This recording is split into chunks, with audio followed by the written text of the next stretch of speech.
Okay, it is 6:30 and Josefa asked me to start a minute late, so 6:30 is a minute late for me.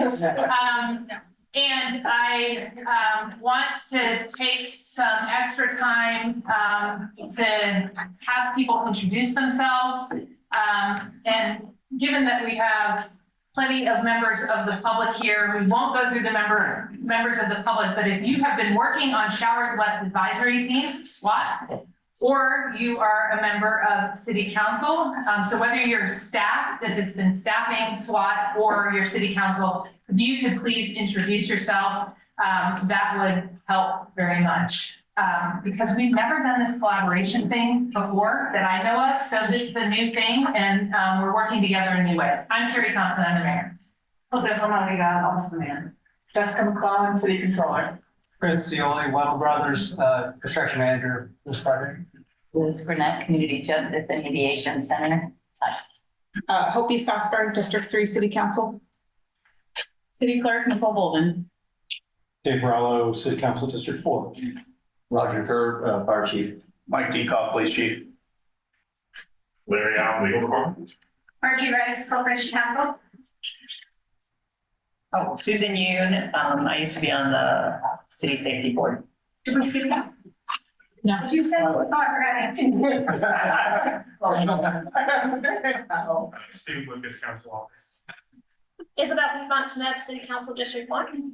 Gretchen Knapp, Deputy Mayor. Eastside City Council. Chris Cochran, with FC Program and working on the tenant relations. Okay. And very glad to see members of the public, and we have 2 council members on Zoom. Can we start with Council Member Rosenbarger?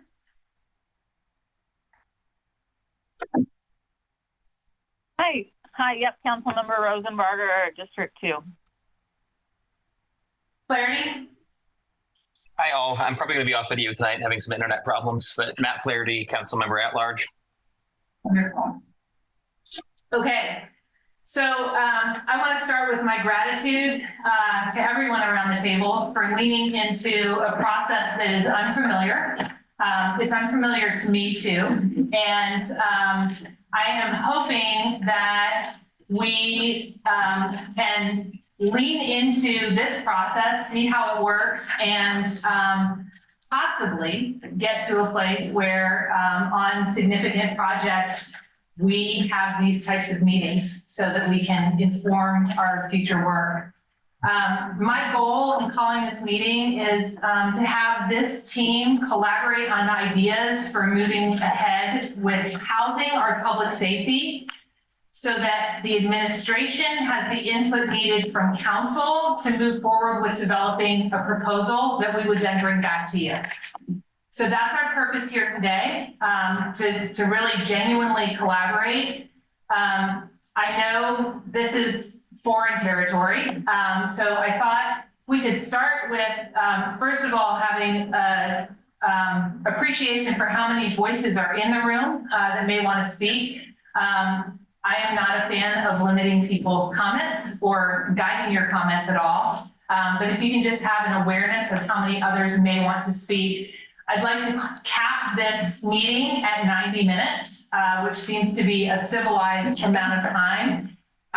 This is not to say that we can't have another one of these meetings, but I think 90 minutes will give us a good start on where we're headed. Does that all sound okay to folks? Okay. So I'm going to start by observing that we have many paths that this particular meeting could take, and I think our most productive framing here will be to start with a broad framing question and get to a point where we are both asking more questions and answering some of those questions. And I'll start with what I start with every time I'm dealing with a very complex issue. And some of you know I'm married to a physicist, so it should not surprise you that I know some of the things that Albert Einstein said, but I don't understand them all. So Einstein said, if I had an hour to solve a problem, I would spend 55 minutes thinking about the problem and what it truly is, and 5 minutes solving it. My observation, as I have been asking people about what the actual goal was with Showers West, is that people had many different goals in mind. Another way to frame that is we were trying to solve multiple different problems with the relocation of police and fire administration. I would like to propose we spend our time today with the broad framing question of how does our future vision of public safety look different than what we have now? That should lead us to some further questions, but one of them will be, how do we house that public safety? And if we can get some responses going about what we appreciate about where we are with public safety now, and what we would like it to look like in the future, I think that can inform how we house public safety. So I am just going to open the floor to anybody who would like to respond with either some components, some observations, what you treasure about our public safety now that we must keep, what you may want changed in the future, and any implications for how that means we might need to provide physical structure for that.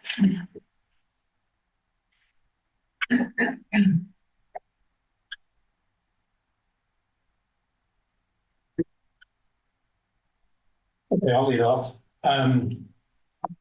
Having observed on the council the needs of the public safety, it comes to mind that they're not compensated appropriately to be competitive. And this has led to attrition and recruitment problems. We're woefully behind in terms of number of personnel. And we need to establish, I don't know, 110, 105 officers, sworn officers, for adequate coverage of the city. That doesn't include the county if we have annexation, which would bring it up to, I think, 130, 135, something in that order. And just to be, for brevity's sake, I would like the location, which exists now, to be a central location, accessible, secure. I don't like the co-location. I think that's hazardous. I think if there was a problem, tornado or earthquake, it could lead to the decapitation essentially of both the police and the city government. I think that the present structure serves them well. They're best to speak to that. And I think it could be expanded. And I'll also be looking at exactly what it would take for the expenses. As the fiscal duty of the council, I'm concerned about debt. And actually, one question I do have this evening is, it would be helpful if the new controller, Mr. Doran, great to see you. Oh, Jessica. I'm sorry, you were the interim controller. Sorry about that.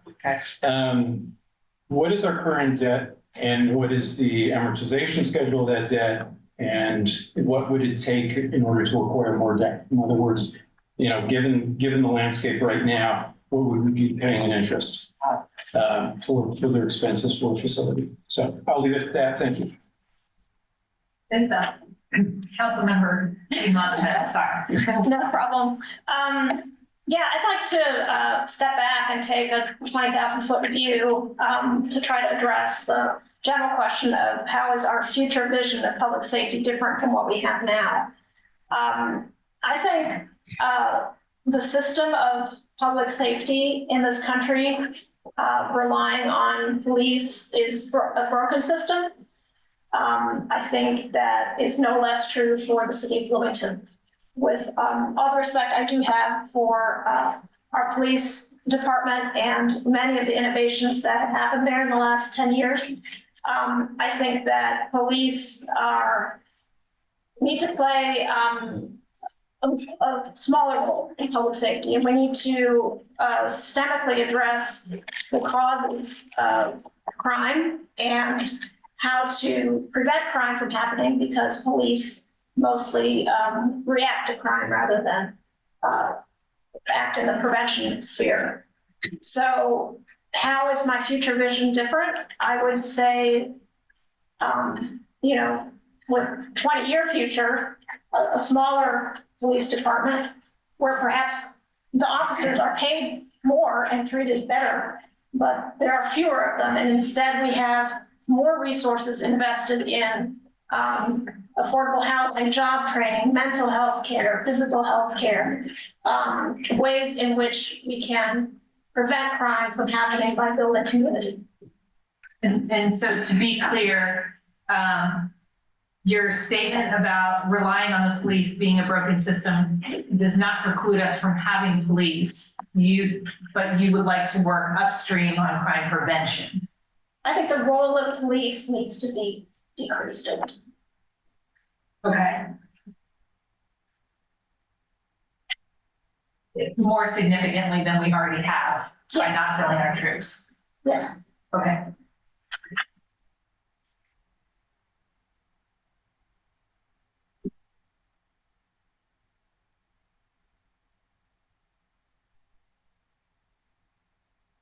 Based on the framing of the original question, I think that it's right to ask any police members here. I mean, I think the original question was, what do we see as the problem and where do you see the future as well? Because I think sometimes it's hard to have these conversations without some sort of unspoken dialogue, right? That feels, so I'm curious where police view themselves. I don't know if you're here by yourself. They all left you, but even made you talk by yourself.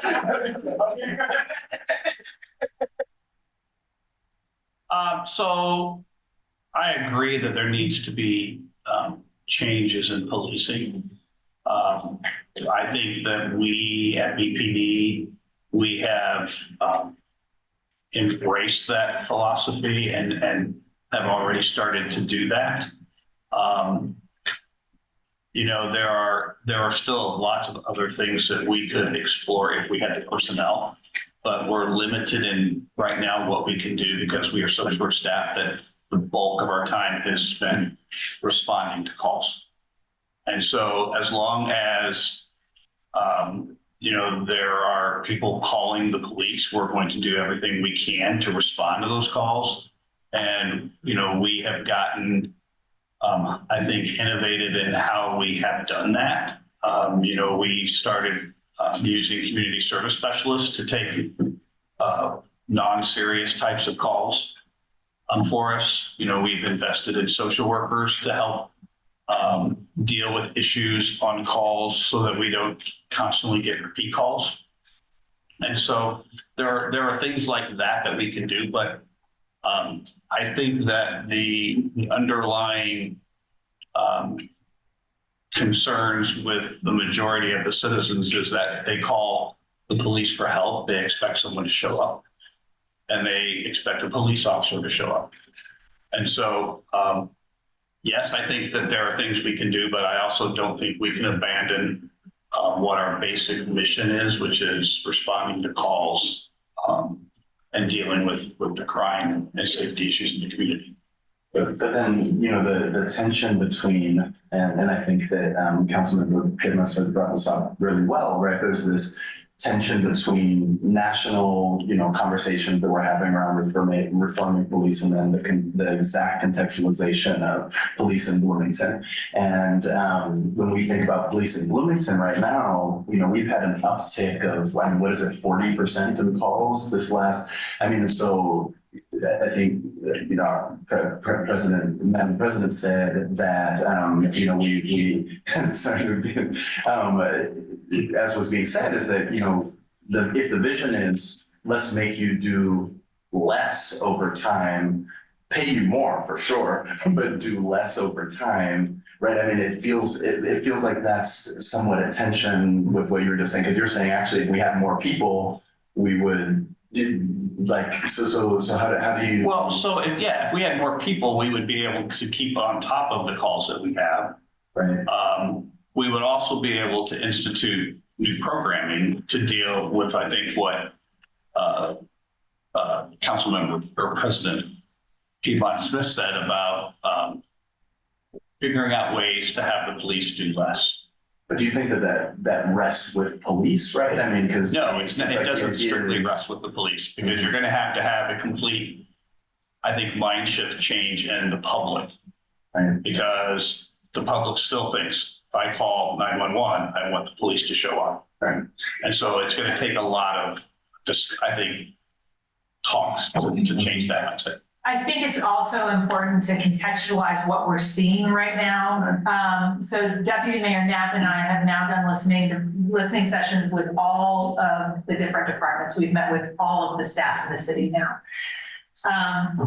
It was astounding to me to hear, for instance, in Public Works, our animal control officer saying, we need somebody to go on calls with us that's armed because we are unsafe and we're having our lives threatened.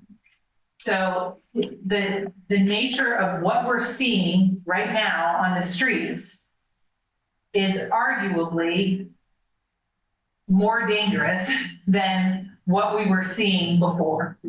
And we have some progressive programs that we're not able to staff. The DROs, which all of the service providers will say are incredibly impactful. We have 1.5, essentially. That's all of our street outreach for homelessness, essentially. I think also to just follow up on what the mayor said, if you look across the country, cities that have, after all of the incidents like the George Floyd incident that pulled back on policing have reversed course because violent crime has spiked so much. Our violent crime is up, our calls for service are up. That's happening across the country. So it's not just us, but there are a lot of communities that have pulled back from some of those reform efforts because violent crime has gotten so much and the communities have demanded that they do something. I think one thing we can all agree on is we want fewer 911 calls. We want fewer emergencies, right? It's how do we get there? And I think there's a tension between, in the short term, we need our police to be able to respond to those. Right. Because we don't have another entity really that can always respond. But in the longer term, let's invest in mental health care. Let's invest in housing, in job training, in community so that people feel less desperate, so that people, aren't turning to dealing drugs because they want to put food on their table, for example. The underlying causes in the long term, if we invest in addressing those, then it would seem to me logical that the 911 calls would decrease and we wouldn't need to rely on the police. I don't disagree with what you're saying, but I think it will take many, many years to get to that. So one thing I just want to know. Officer Post has shared with us the Novak study from 2020, and we actually just met today to talk about some things. And there's a section in there that talks about the ideal amount of time that we should be spending on community policing versus responding. And it's 33% of their time. And the report goes on to say, we don't have enough staff to be able to do that. So there's kind of a connecting, your issues are connected, and that community policing time that isn't what we think of as policing, going out and responding to calls, but being visible in the neighborhood, talking to residents, finding out, the early stages. That is considered a progressive goal of policing, but we're not able to achieve that according to the study in our own department. So just putting that out there, that there is data about what's the ideal versus what's happening currently in our community. And to follow up on that, when we had more staffing and were able to do more community policing, we had programs and we had less calls in neighborhoods because of these programs, but we're just not able to do that. I want to make some space for Councilmember Rosenberger, who has her hand up on Zoom. Thanks. Is this an okay time just to give my thoughts on the original question? Yes, please. Also? Yes. Okay. Yes. Okay, I don't have anything planned out here. It's really, just happening. But I was just looking up, so I use localprogress.org a lot to research issues and look at progressive exchange ideas, like what other municipalities are doing across the country at the local level. And I guess I think too, like even defining public safety is something we haven't done here, or like just defining like what safety is. And I think it is different for different people. Like there's like a policing perspective of safety, or like people who want to be protected by the police. And then there are, of course, people who are afraid of police. I mean, just like, for example, right? And if it's okay, I just wanted to read a couple of things, because this is how I feel like I frame it. And so it's like useful for me to get it out there about like safety and public safety. So it says real safety is when people have a place to live, a dignified job that provides economic security and access to opportunities and the resources they need to care for themselves and their loved ones. People are safer when they are taken care of. We create community safety by making sure people have what they need to thrive. So affordable housing, public schools, libraries, mental health needs, investing in mental health needs, green public spaces. And these things prevent harm in the first place and address the root causes of violence. I think like that is very much like where I come from, like throwing a lot of funding and resources at addressing the root causes. And I mean, I think I've already said this, but the safest communities are the ones with the most resources. This is both statistically true and common sense. There's less violence when people have the resources they need to thrive. And like, I know, of course, it's like very hard to get to that point. And we would almost be looking at things like universal basic income at some point or something that feels like pie in the sky ideas, I guess. But I really like to focus on, right, how can we make sure people have what they need and they're feeling like they're not kind of feeling like they have nothing to lose, like that they have things and they are taken care of and they feel healthy and safe. That's, I guess, where I come from. Thank you. Councilmember Strasburg. Thank you. So I want to tag onto that just for a second, what Councilmember Rosenberger said about the idea of the definition of public safety. And so going back to the original question, thinking about what do I want the future to look like? I want the future to look like a place where we have a common definition of public safety. I think that's a good aspiration. And then related to that, it's really interesting to me that we asked this question, what does public safety look like? And then we immediately started talking about the police department and left out the fire department completely as an element of what keeps this town safe, and also then left out, I mean, there's lots of pieces of public safety, lots of pieces that keep our communities safe. Because it's not just about police and crime, it's about car accidents and accidental fires and electrical issues and water main breaks and flooding and all of those pieces that help keep us safe. So I think that my connection to the original question with that is that one of the things that I liked about the concept of police and fire both moving into Showers West was that co-location piece, was that idea that then with physical proximity gives more benefit to better collaboration, because there are so many pieces that keep us safe. And the easier it is for all of those pieces to work together, then the better it is for all of us, and honestly for all of the personnel as well, because then it's easier to not stomp on toes. It's easier to understand each other's roles better and utilize our workers better. So I guess the summary is more collaboration, better understanding of roles across the board, not targeting any one department, or and also including citizenry in that as well, because when you do make a phone call to 911, you might not always need a police officer, but sometimes you do. And so knowing as a citizen, as a resident, what the best expectation is for response is also, I think, a good future goal that I would include in terms of vision.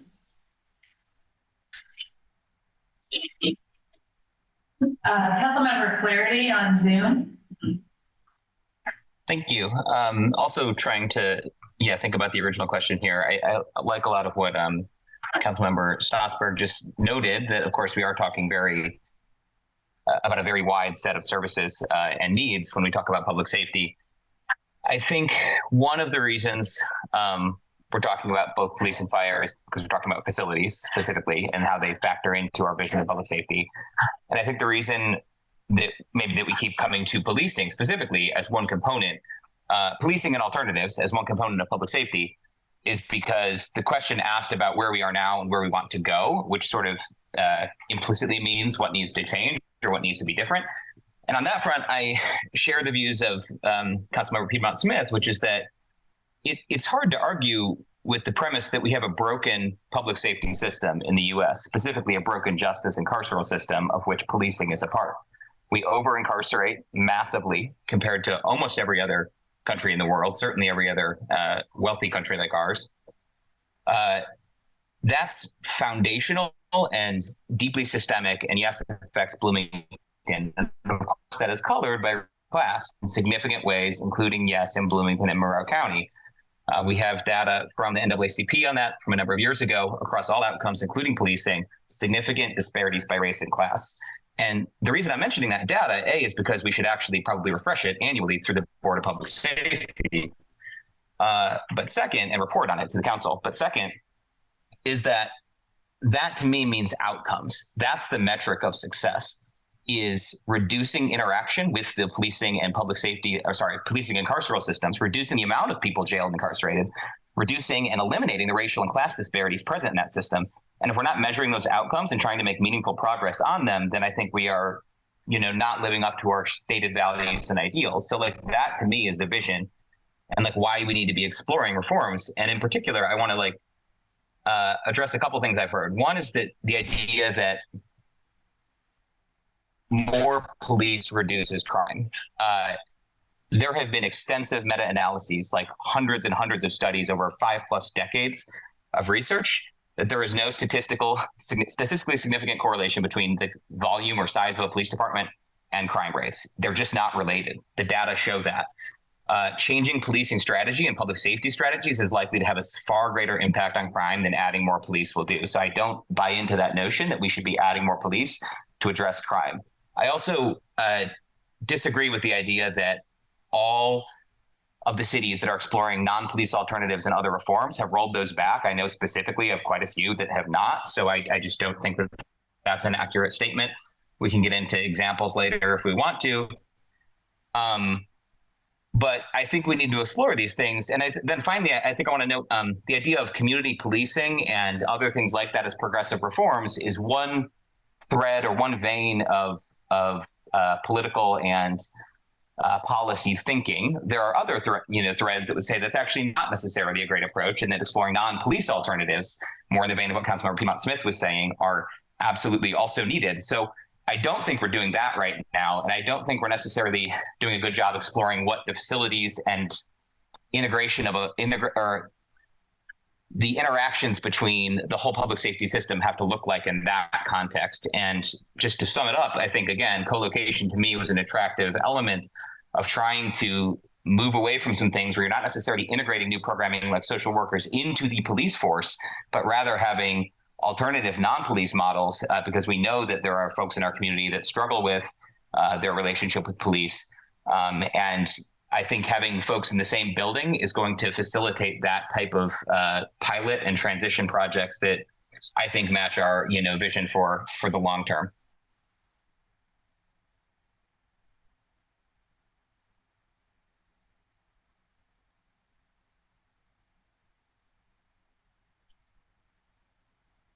A lot of what we're talking about centers around, the motivating part of this meeting.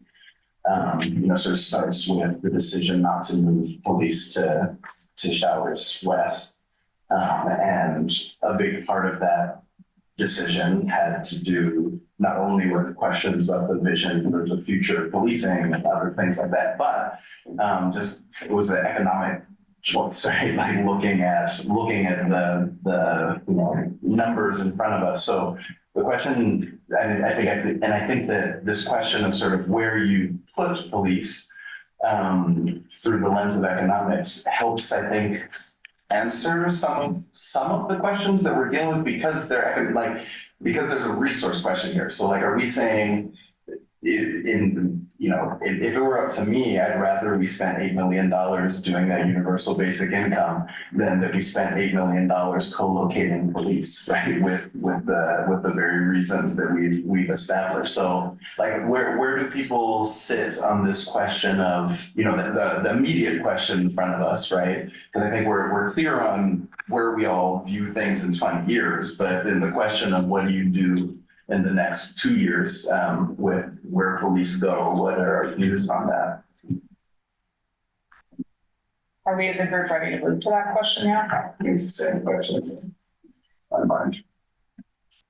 I think the financial implications are part of the overall question. And I'll just put an observation out there that, that we have some opportunities to really boldly look at how we are working upstream.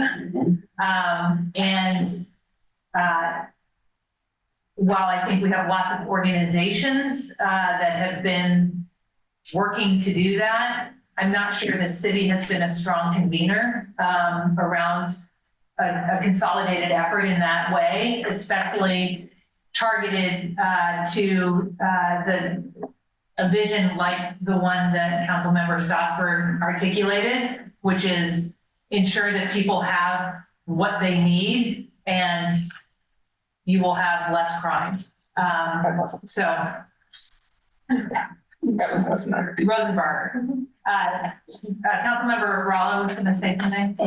Yeah, just in response, I find I have points of agreement in terms of community policing. I think that that's an important aspect of what police should be doing, and that they're starved for time, as the Deputy Mayor said, because we're short on staff. And so, you know, my attention is we budgeted for 105 sworn officers, but we're at least 20 or 25 deficient. Is that correct? 20 deficient. And that does not allow time for the community policing. It needs to happen so that interaction with police officers in the community can be developed. So I'm really focused on the Novak report. I'm glad it was brought up because I think it's very, you know, thorough and rich with recommendations that unfortunately weren't followed.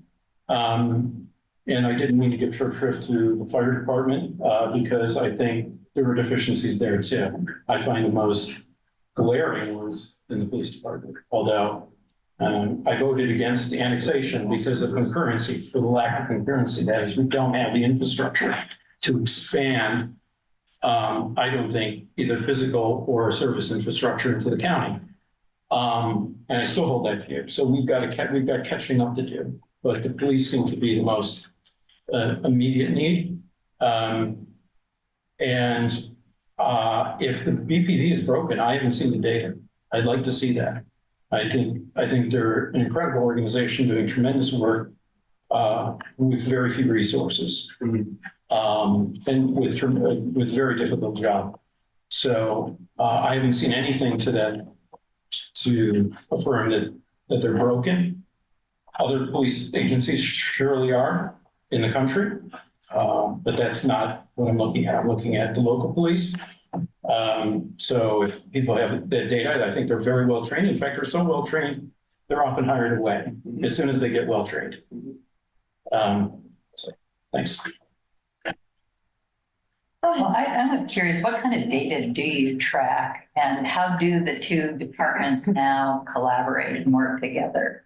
In terms of, for instance, even safety calls, do you track what, you know, when you get the calls, what category they go into? And is that data that we can access sort of easily? Yeah, I mean, every call for service is tracked, and we break it down by the different call types. So yeah, all that information is available that we can share with the group. So in the 40% uptick of calls recently, are they a certain category? Are they more? It's just spread across the board. And then how do the two of your organizations collaborate now and work together? There are many calls that are dual responses with both police and fire.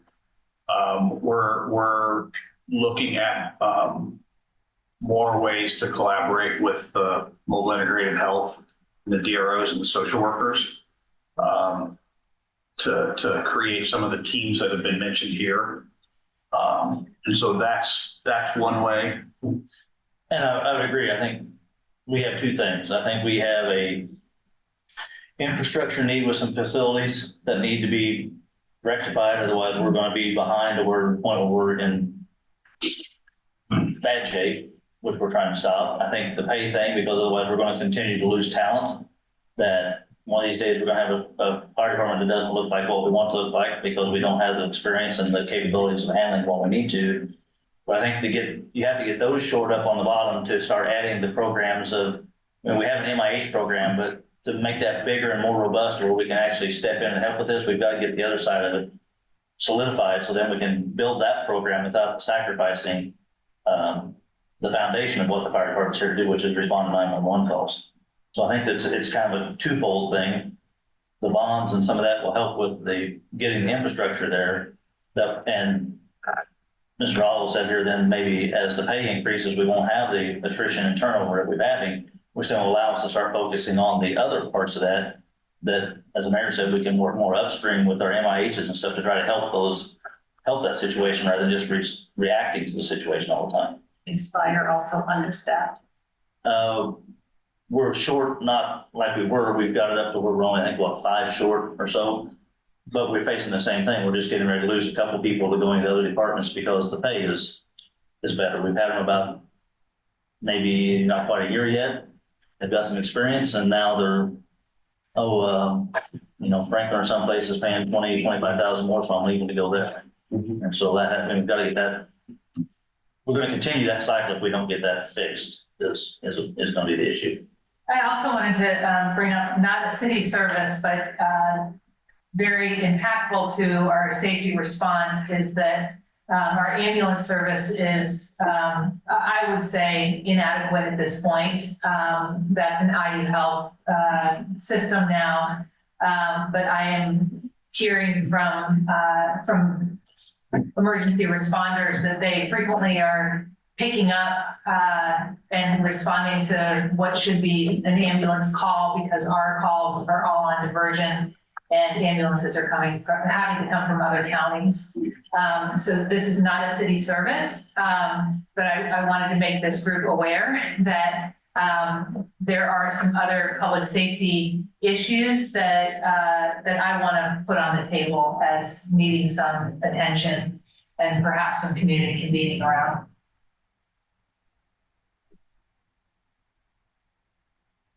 Just to clarify something so Councilmember Rallo said, the Bloomington police system is not broken. There's no data to show that. What I'm talking about is the system of policing in the United States, the system of maintaining and ensuring public safety in this country is broken. I'm not talking about a certain police department. I'm talking about the whole idea that when somebody has any kind of problem, the police get involved, whether or not it's a crime that's been committed. And as we know from many other jurisdictions, there's lack of training, there's racism, there's many broken parts of the system. I'm not talking about BPD in general. I'm talking about that this country is reliant on armed police for public safety when I don't think that's the best answer to public safety. And so I'm under no illusion that, next week we're going to switch over and everything will be hunky-dory without any police. I'm not saying that. But I'm saying there's a systemic failure of the police and Carswell system, like Councilmember Flaherty said, although he can pronounce Carswell better than I can. and we're part of it. We've bought into the system just like everybody else. And I think it's time that we shift that focus. And we can't keep saying, well, this is the system we have and we have to live within it. We don't have to. And cities around the country have been shifting to different responses to public safety. I think to a degree we have as well, but some of our shift has occurred within that structure of the police. which is suspect for many people that live here. So that's what I'm saying. I'm not saying that BPD is broken or bad. So what I'm hearing from several different places is that we need good policing that is respectful and responsive. And we need a concerted effort to work upstream. And my, I'll just tell you from a month and 3/4 in office, I think the number one thing that we could do to take a load off the police and fire right now is to solve our challenge with the number of people who are unhoused on our streets right now.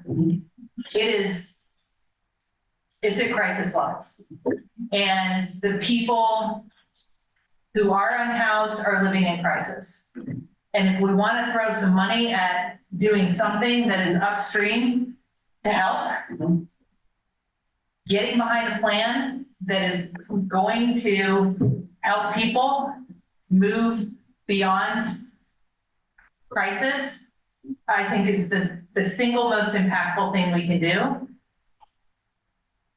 I would also say we need the fire and police that we have, and we need to pay them well, and they'll need to be housed somewhere.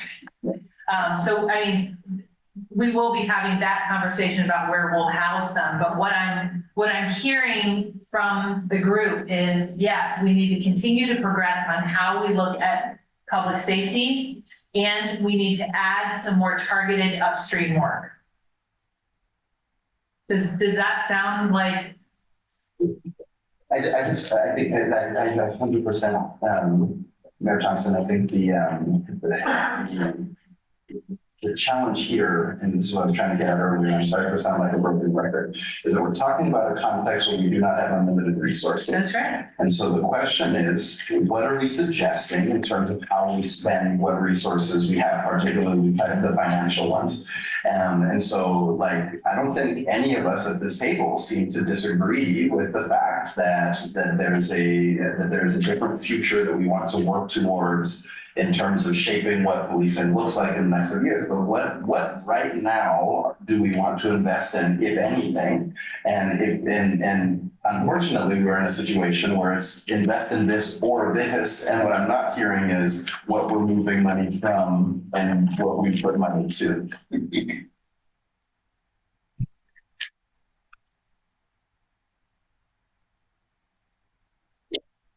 Just to say, I like the idea of thinking holistically, and it really is, public safety is a very big umbrella.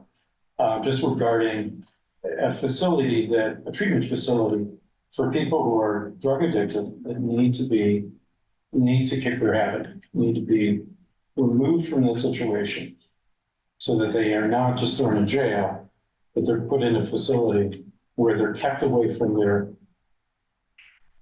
demon, essentially.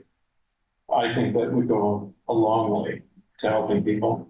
And I think the only way that's going to happen is obviously an interlocal agreement with the county officials and us matching what they can put forward to build such a facility.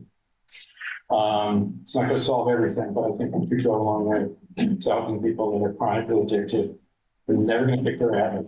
We're going to freeze the sidewalk in the winter. It's a horrible situation. And the police have no recourse except potentially to check on them or to take them to jail. And that doesn't help.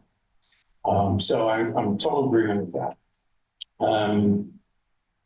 Councilmember Asari and I have also talked about the need for increasing support with the decline in federal aid funding for CDBG funds to increase Jack Hopkins significantly. I think that would go a long way to helping people, because these are the support agencies that help people in need rather than have them go to alcohol, drugs, domestic violence, whatever is the outcome of being in poverty. So I just wanted to add that because I think I've been quite some agreement with lots of my colleagues about that. And it's gonna be a sizable, investment, I think, in many cases.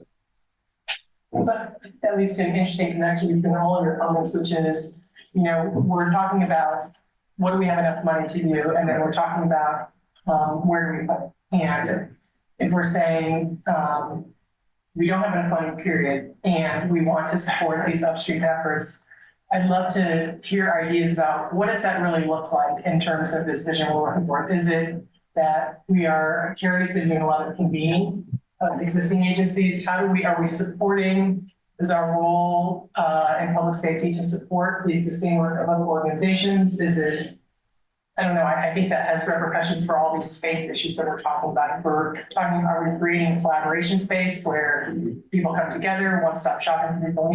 I don't know what it is, but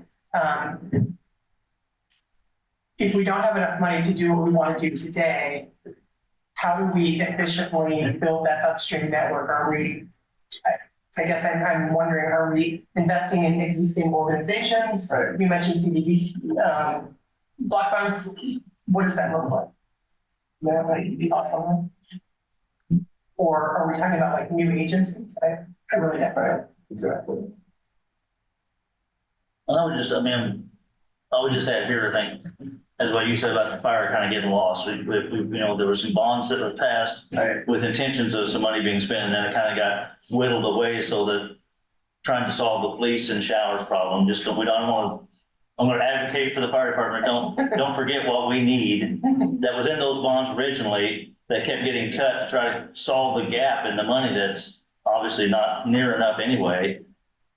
Just want to make sure that we're back on the table to try to get back to where we need to be. But I think the mayor and the SWAT team have been very clear on that, right? That it's like those I get it. I mean, right, those things are going to get funded, and so that's where I'm saying, okay, so you know, whatever, we have $5 million left or something like that, and then we're throwing around things like, hey, we want to do co-location, and so the question that I'm asking, we're saying that, we're also saying we want to invest in social services. So the question that I'm asking is like, okay, great. If that's what we want to do, we're saying that we want to add an additional $4 million, right? Instead of putting them towards social services in essence. And maybe that's the position we want to have, but I just think that we need to be really pragmatic, right? Because otherwise we're talking up here like in we're being very vague, right? That there's things that we want to support, but we're not clear about what the cost is. And it certainly shouldn't be that we should be taking it from fire so that we can, do something else. Okay, Chief Beekoff, and then we're going to go to Councilmember Rosenberger. So years ago, when I created the Downtown Resource Officer Program, the reason we did that was because we were seeing an increase in calls with people experiencing homelessness, substance use issues, and mental health issues. And when we started that, we talked a lot about what we wanted to do is start a program that would work with local social service agencies to break that cycle so we didn't have these types of calls. It worked really well for a few years, and then the problem continued to grow.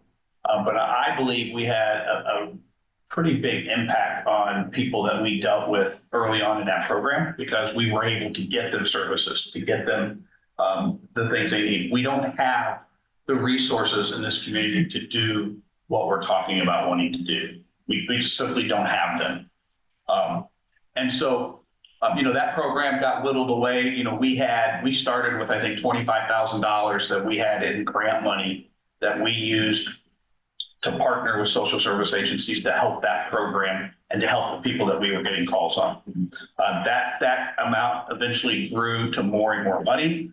And then that whole grant program was taken away from the police department. So we lost that connection that we had with social service agencies. The whole goal is, I bet if you surveyed our officers, a lot of them would say, yeah, we'd like to go to a lot less calls. But unfortunately, there's nobody else that takes those calls. I remember when I first started a long time ago, we used to get calls from people that said, I have a bat in my apartment. Right. That is not a police issue, but there was nobody else to call. So we could either say, sorry, you're out of luck, or we would go and deal with it. And so would we like to not have to respond to mental health calls? Sure, we would like that, but there is nobody else currently that can field those calls. So that DRO program, when we started it, the hope was that we could build up those agencies and make those connections with people that we were getting calls on in those agencies so that they would step in and help solve the issues and we wouldn't have to go. So I totally get what you're talking about looking at the future and stuff, but we're just not there yet. And it's, I think, going to take a lot of resources that we don't have locally to solve some of those issues. So in the meantime, you know, we could make the decision. We're not going on those calls, but I don't know who will. And I see the problems just growing way out of control if we would cease to do that now. Councilmember Rosenbarger, did you put your hand down because you no longer want to speak, or you do want to speak? Yeah, I put it down just because you said I was next. Yes. Perfect. You are. Okay, Chief Decoff, first, when you said that call about someone had a bat in their apartment, I was like, well, no, like a baseball bat is scary. I get it. But you were talking about I was like, I get it. The little flying bat. I was just going to answer Gretchen's question about kind of like what would be nice. I was just pulling up the CAPS Commission annual report, and I mean, they requested a feasibility study for a Department of Community Safety and Resilience in 2024, and we did not. I don't think we put that in the budget. Other council members can correct me if I'm wrong, but I think that's like a nice small step forward to just like, what does this look like in that space? And so I don't know. I think like looking at their report again could be good, but potentially a feasibility study about a department that houses all of this, I think could be useful. Thanks. Did Councilmember Flaherty drop off? Councilmember Flaherty, did you have your hand up? I think you may have disconnected. Okay. Councilmember Stopper, are you trying to? Yeah, I just want to clarify that when I said in my future vision, like better collaboration and that co-location could facilitate that, I think that you can have better collaboration without having to have co-location. I think it's just easier. And yeah, that's all. I wanted to ask Chief Decoff, Stride Mobile now is available for mental health calls. Are they not? Are they not able to take on some of those? They have a crisis response team, yes, and they do respond to calls. Okay, so, is that not enough to cover all the calls that involve mental health problems that you have? We're still working with them on how to figure out to get calls to them, because the belief is that they will quickly become overwhelmed if we just transfer everything to them. And there are many instances when they do take calls that they call us to come in and either help them or intervene. Okay, thank you.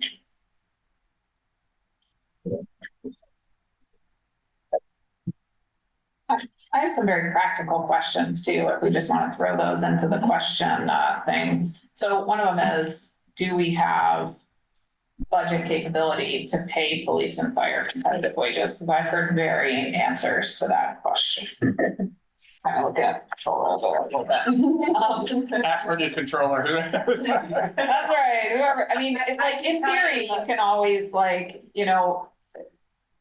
you pay police and fire more than something have to get cut somewhere else. But I just don't know it. I can tell you, we simply don't know the answer to that at this moment. Controller McClellan is heading up an audit right now. We are looking at all of the buckets of money and where they go and where they're already supposed to be encumbered. So we don't have all of the financial answers that we would like to have. But we are digging into it and trying to get to the answers and and perhaps a menu of what we need to give up in order to get what we want. Right. I guess that might be the answer, but, and then another question I have is how much expansion is necessary for BPD? Because I know part of this discussion last year, of course, I'm like new to this table, right? But I know part of that discussion was, well, it's like the current location, there's just not enough space. So it's like, well, how much space do you need? What are the possibilities for expansion? I'm not sure I love the idea of renovating the current facility without a good plan for expansion, if expansion is really necessary, and how much expansion is necessary and on what timeline. And so I have questions about that. We can just put that in the question pile. And then similarly to Councilmember Rallo's note about the idea of residential drug treatment facilities, which I think is kind of where he was getting with that, is the question of where does the state of Indiana stand on that? Because we used to have these state mental hospitals, et cetera, that then got closed. And I think that various guidelines have changed around that. And we can't, I think my understanding is we can't mandate drug treatment like that unless there's something criminal attached to it. And so threading the needle with how that would work, I think would be really challenging. But just that idea of clarifying for my sake exactly where that needle is good. Those are my list of questions. Okay. So we can circle back with you on those, unless, Chris, do you want to give some square footage numbers, or you want to, we can just say? Well, I think there is no easy answer to your question, but if that's the approach, and to provide more accurate numbers for a renovated facility or expansion, I think the right approach is to do an assessment and do some programming, which some of it's been done already through Studio Access, and taking the work that's been done, so it's not for the loss, and maybe applying that, or see if it can be applied to the current station, and seeing, you know, what are those needs, and working with Chief Deacock to see how can we make this work at a reasonable budget, and what exactly is required. I think that can be done at a relatively easy effort. And then that could give us a better platform for putting more realistic square foot numbers on that type of scenario. Great. I think a lot of these comments point to a necessary expanded collaboration with the county. I mean, if, you know, focusing on homelessness, that goes hand in hand with mental health care. And the county has a health department, we do not. And it seems like collaborating with them to provide more mental health services to the community at low or no cost would be a wise step. And, you know, possibly if we have space Showers West, eventually we might collaborate by providing some space.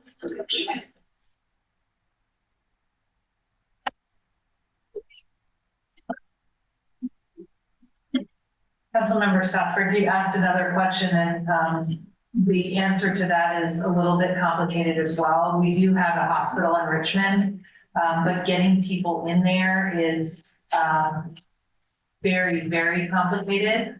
And it is my understanding that you are correct. The drug courts are the only place that can mandate recovery. Is that right? Can I add a little bit? So we actually have some, she's gonna kill me for this. We have some very successful problem solving courts. We have a drug court, we have a mental health court, we have veterans court, and a lot of those all focus on substance use type cases.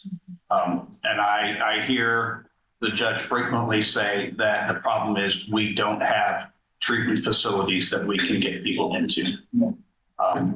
The reasons that problem-solving courts are effective, and they're evidence-based, and there's all kinds of evidence to show this, is that they hold people accountable. And as much as people don't like the idea of putting someone in jail, it works.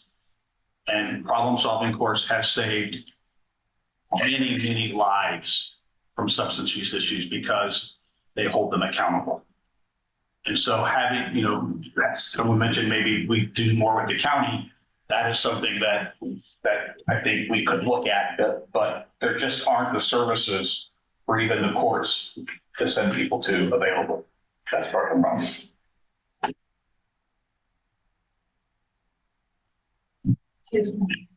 I'd like more information on, I don't know enough about what the future of public safety facilities look like. And we talked in this group about the benefit of putting them all under one roof because of the collaboration. And I guess I'm still not quite seeing that benefit and what that would do.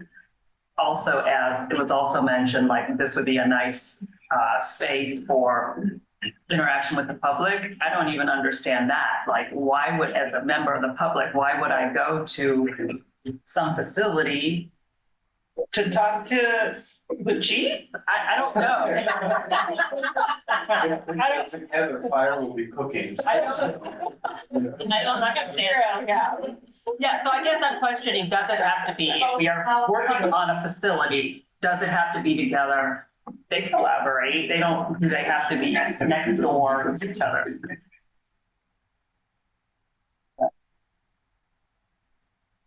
One problem that we have that I think we should discuss at some point, maybe, but is dispatch. And I think, I mean, we often are forgetting dispatch as a sort of unit of public safety, both making sure that that's resourced well. But I think that there's some conversation to be had about maybe, I don't know, I mean, that don't, I won't look at Chief Dekoff when I say it. So let me look at you. But I think that I do think conversations of moving at least some portion of dispatch under the control of fire as well, because there have been, particularly with the rise of calls, there has been a lot of pressure put on dispatch, but then means that things aren't necessarily getting coded correctly, or we're getting call outs that, you know, shouldn't be, you know, they're calling it a blue when it should be an orange or something like that, which is changing response and putting a lot of pressure on fire. So, you know, figuring out how that dispatch collaboration works and is resourced, I think, is something we often forget as well. So dispatch is, I think, 9 dispatchers short. Right. So if you could imagine that 40% increase in just police calls alone, I don't know what fire's had. It's probably not quite that, but probably. Why is it hard to hire dispatch? Because it's a very stressful job. There's tremendous amount of stress when someone calls in hysterical that they have an emergency and trying to figure out what services they need when they're hysterical. It's just stressful. And so some of those mistakes are because they're short-staffed, they're working a lot of overtime, and that's just, they're tired. It's going to cause issues. So what are your views on like a 111 number or something like that, an alternate to a 911? Well, I think we have that. We have 988 that gets utilized. There's, what is it, 211? There's a 211 number that people can call. But it's you know, the ultimate goal, and one of the studies, we had an organizational assessment done with dispatch, and it calls for dedicated fire dispatchers. We just don't have people to do it yet.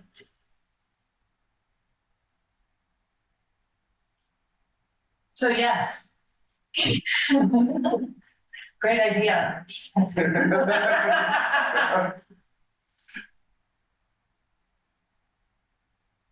Okay, other comments? So we can talk about some next steps. Just quickly, just ask Jessica about freeing up some money that's dedicated within, I don't know if it's dedicated within the ED lit that the council passed. There's some that was dedicated to public safety, others for other purposes. I think my priority right now is to apply it toward police pay. We're already budgeted for 105 officers, so I assume what's not spent goes back to the general fund. Be nice to know, you know, what happens to that as well. And is the PS lit? There's the overtime now, right? Oh, that's right. That's right. Yeah, that needs a lot extra people. Right. And the PS lit, is that, I can't remember, is that Is that fungible? Is that something that we can use for wages? Or is that for specific capital? It can be, but always in the past, we've used it for equipment replacement. Okay, so it could be used for wages. Yeah. So we could cobble together something from those sources, it seems. Thank you. Councilmember Flaherty has his hand up. Thank you. Sorry, I got disconnected a bit ago. Two thoughts I wanted to share, and one is that I think some of the conversation previously around upstream solutions is well placed in terms of social services and other basic needs that people have. But I think there are, maybe we'll call them midstream solutions or slightly upstream. It's a little bit about responses to calls and who is needed to respond to different types of calls. And again, in my mind, reducing touch points with the policing and carceral system to prevent some of the injustices that are present in our system there. And so to reduce touch points, you have to have alternative programs in place. Chief Deacock actually talked about this. He said, there's nobody else to respond to the calls. That's the idea of developing pilot programs and programs for non-police responses to things that don't warrant police response. So that to me is a city responsibility. It's also a type of upstream solution that we need to be investing in. And to me, that's where the idea of co-location again comes as an important one. These things are relatively novel. There are examples around the country that have been existing 5-10 years or more with some success. There are also newer examples that have been experiencing some success, but it's a transition. It's a complex and difficult transition away from a broken system.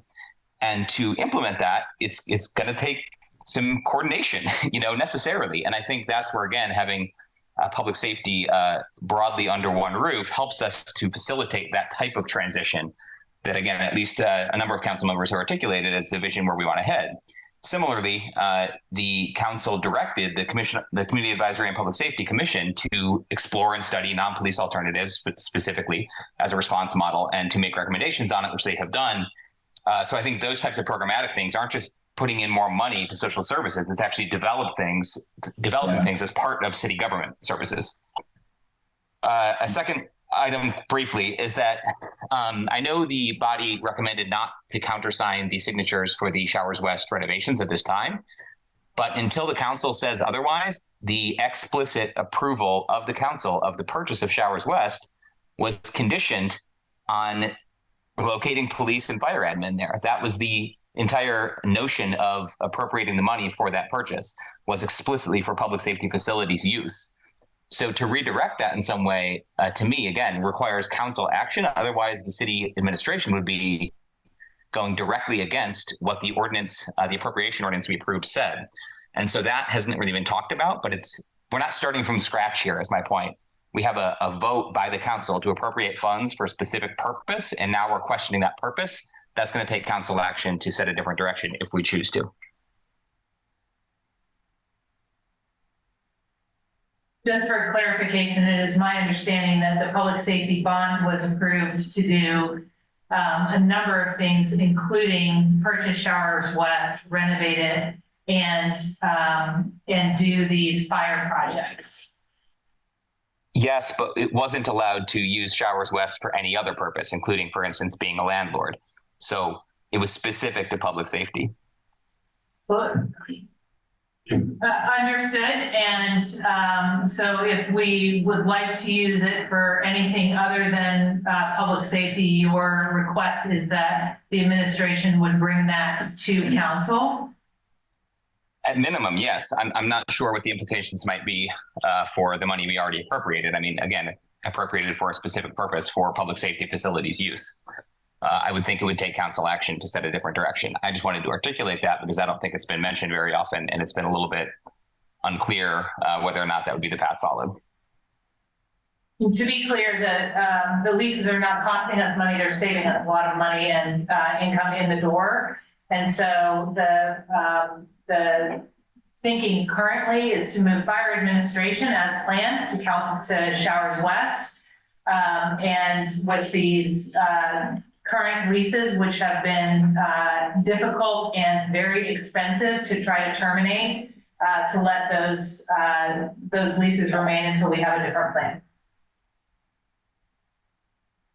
So let's, yeah. Just Go ahead. very quickly, just to say, is it, looking at both the intent of the purchase and the space needs at the current facility for the police, is the intention of the administration to move the DRO, social workers, and dispatch potentially over to Showers? It is not our intention right now, to be clear and reflecting back on Councilmember Flaherty's recent comments, co-location when these teams are working together has been really important. And so the social workers are working very closely with the sworn officers, and they in fact communicate a lot about who actually needs to respond to a call, how to do ongoing care to reduce the number of repeat calls, et cetera. And so we actually, that program itself is working upstream. This is exactly what we wanted. I would say similarly, the DROs, although they're already located at the Switchyard substation. Okay, thank you. You want to add anything? No, we covered it. Okay, so let's talk about next steps. So we have heard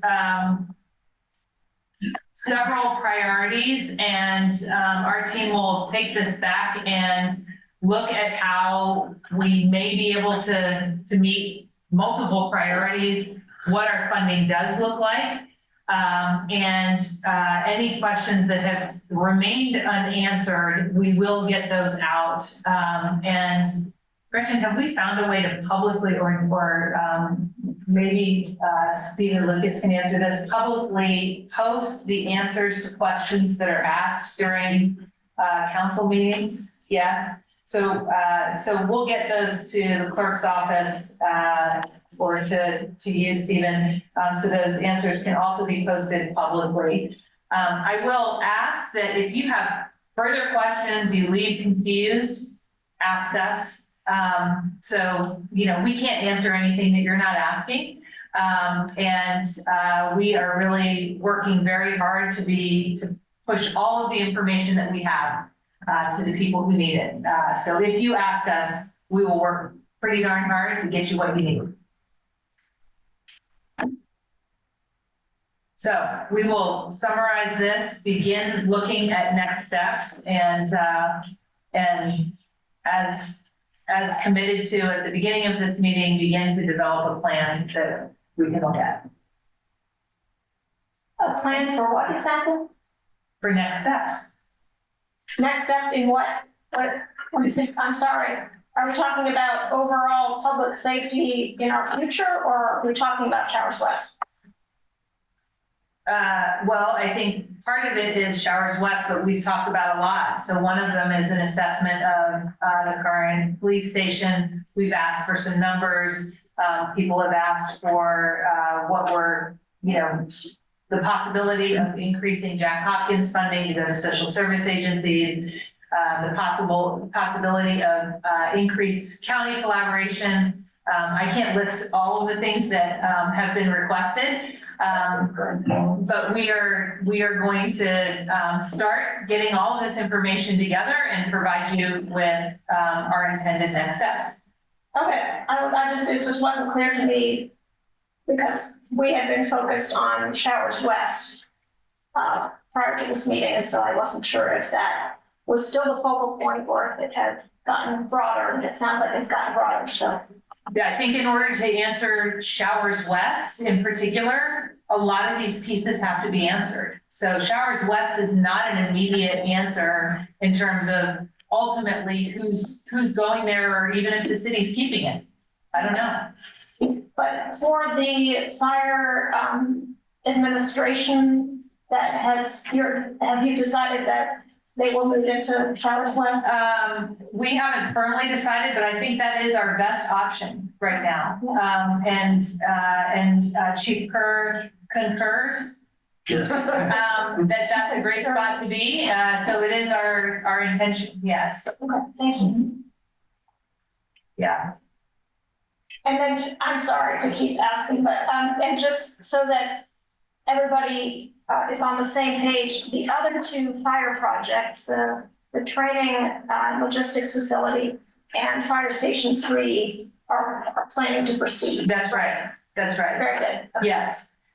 So those need design and implementation sort of ASAP. The logistics building, as you may know, is on the market.